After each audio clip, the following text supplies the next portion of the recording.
Saya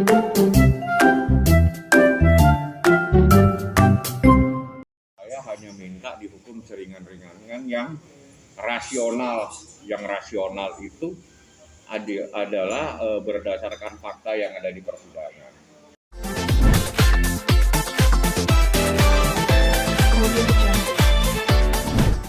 Benar tadi tepatnya sekitar jam 10, jam 12 ya kalau tidak salah.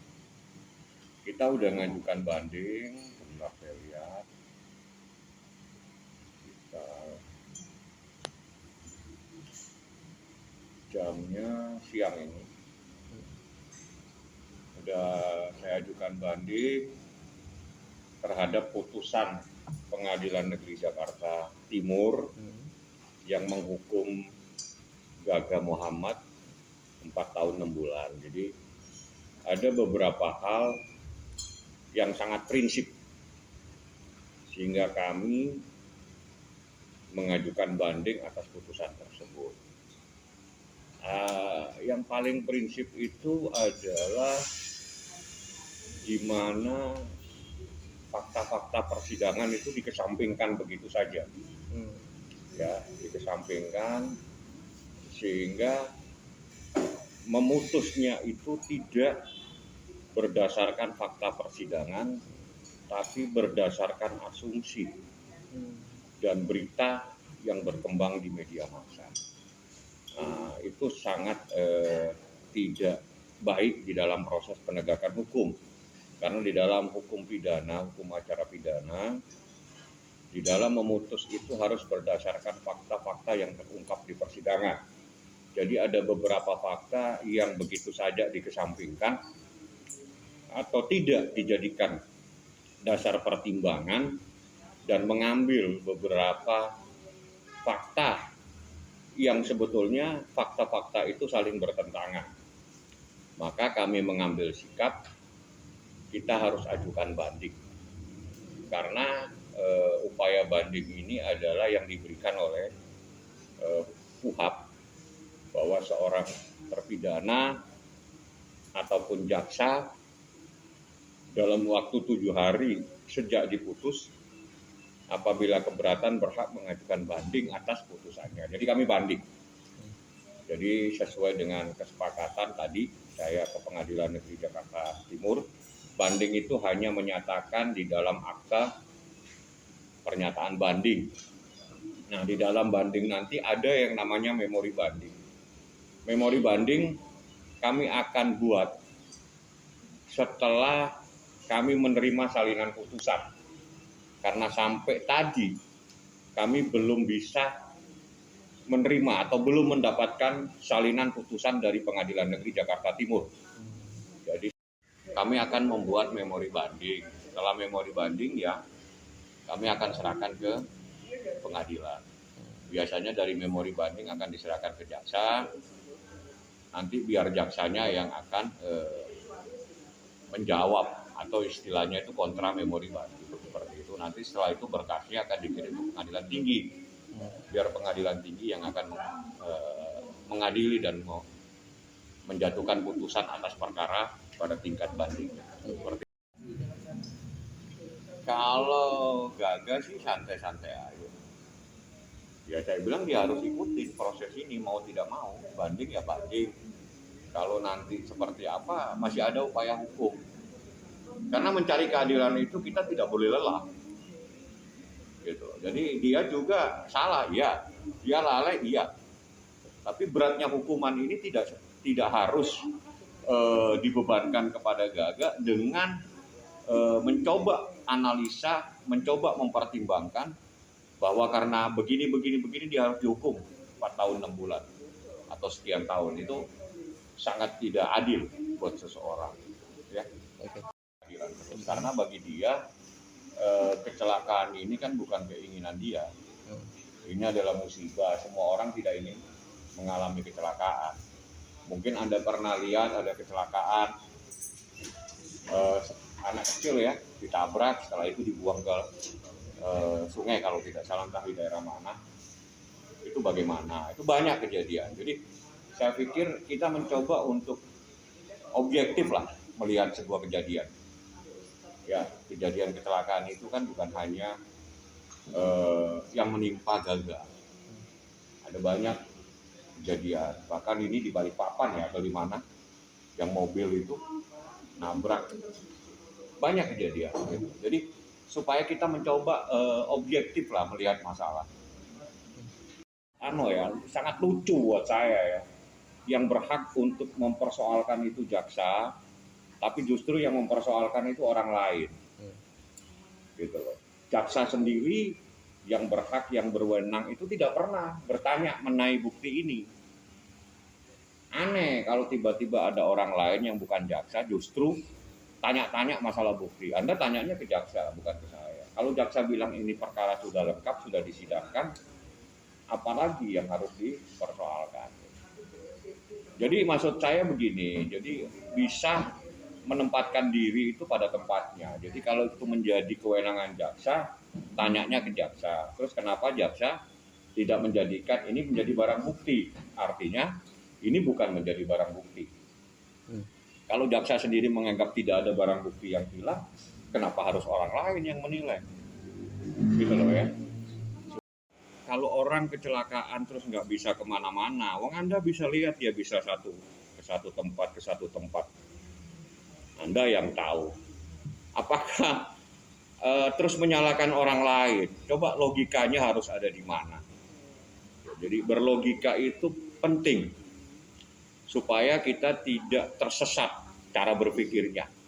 Kejadian 2019 tahun 2001 dia keliling dari satu tempat ke tempat yang lainnya.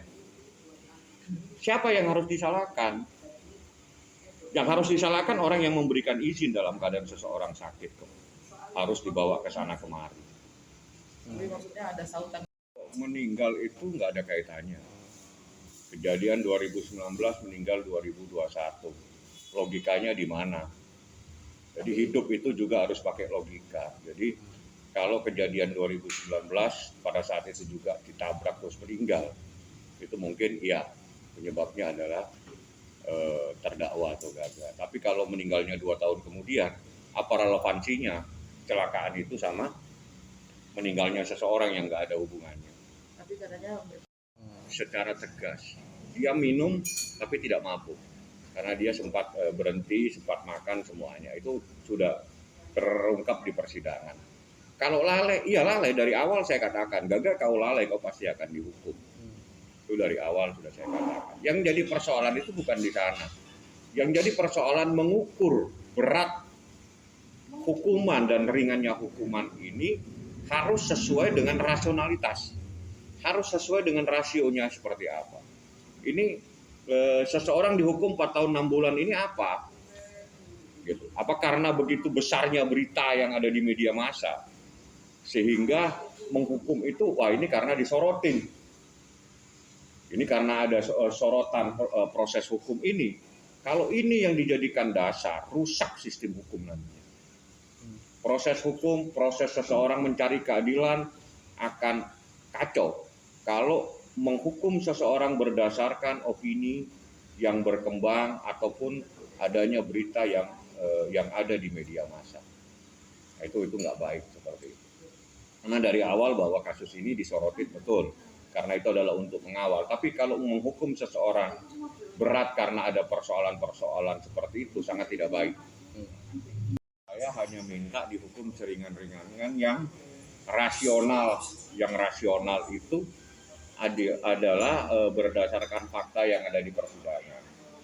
Berdasarkan fakta yang ada di persidangan itu terungkap gitu loh, bahwa ada kejadian beberapa hari di rumah sakit itu bukan menjadi kapasitasnya gagal di situ. Jadi kalau seseorang terus sakit semakin parah, apakah harus dihukum orang lain yang bukan menjadi kewenangan dan kewajiban dia melakukan pengobatan?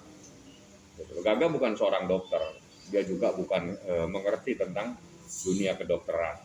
Jadi kalau misalnya ada orang yang sakit yang terus semakin parah tapi orang lain yang dihukum, ini sangat tidak adil. Jadi seperti itu. Kan itu adalah pengakuan dokter, di mana dokter mengakui rumah sakit tidak punya MRI. Ya, Tapi itu dikesampingkan begitu saja.